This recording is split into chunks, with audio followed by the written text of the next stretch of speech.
The world we live in, night and day, is nothing more than a series of models. In creativity, one of the first steps is to recognize how many things are models. Every art we do, every game we play, everything we do is models with various components. When we rearrange the components in a different way, that is what creativity is. You will say, well, that's no big thing, but it is a big thing. People have been burned at the stake for doing just that.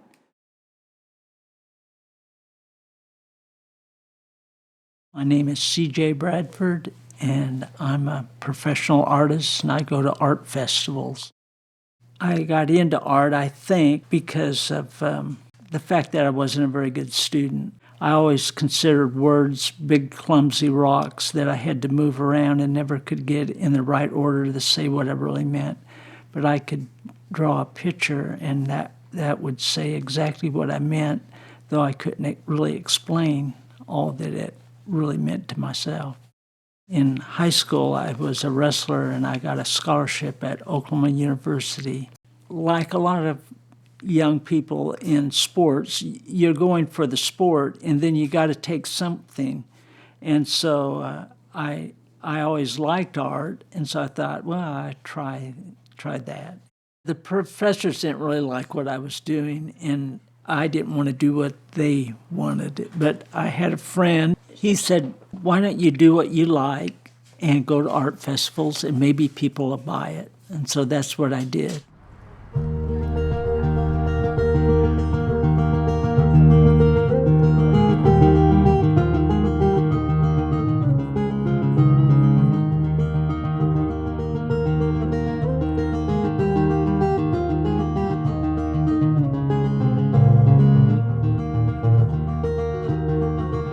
Well, I've been doing this festival 34 years. The reason I know for sure is because my son had already been born the day before the show, 34 years ago, and I came to this show thinking that I had to get enough money to get my wife and child out of hospital. I didn't know they let them out, if you compare or not, but I made enough and paid, and we got them out.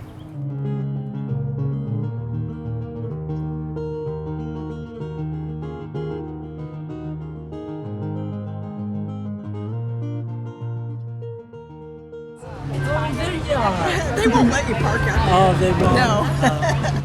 No. Well, C.J. Bradford. Kurt was one of the first people I met who really chose to pursue and do what he really wanted to do. I wish I were as brave as he is about putting myself out there the way he does, but he's my hero.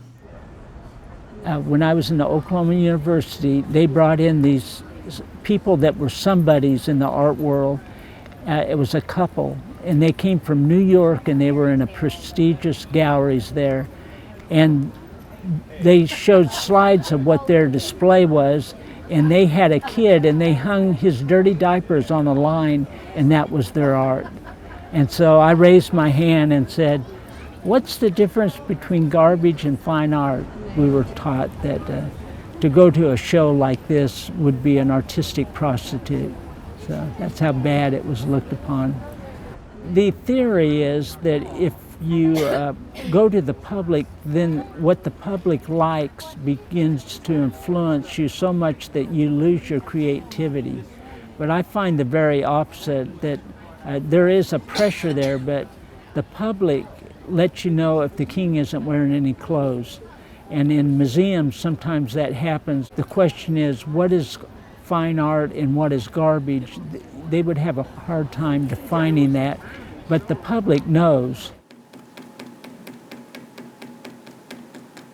Well, I use pen and ink drawings on watercolor paper, and then I always have the option then to add color or not.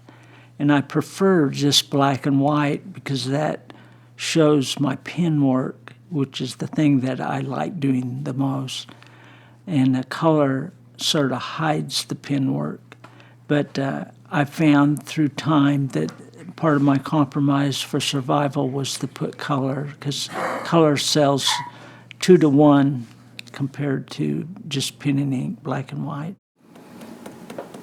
This is the slow, monotonous game of pen and ink.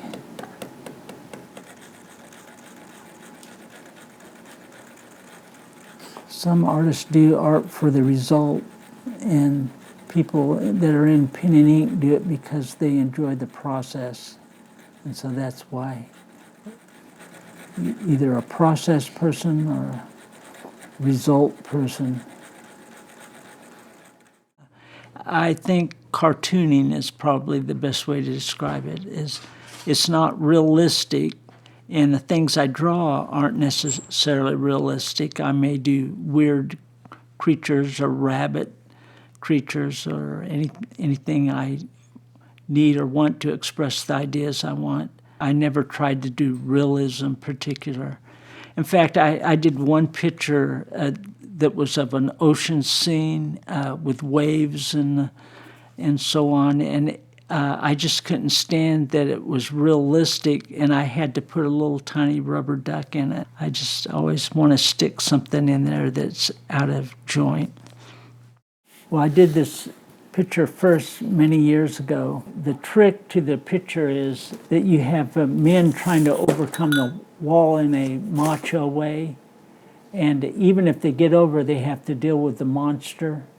But the woman's the only one that reflects on the situation, and she realizes the way to overcome the wall is to change perspectives, and then she can get through the other side, and there's a much happier place to be. It really bothers me that the art community so often puts representational art as if it were a lower form. I think there's lots of room always for creative approaches to anything, but that aggravates me because I think he's overlooked sometimes by the establishment in a way it's unfair to him as an artist, but it's also, I think it's really just their loss too. Would you change the career path that you took at all? No, I wouldn't.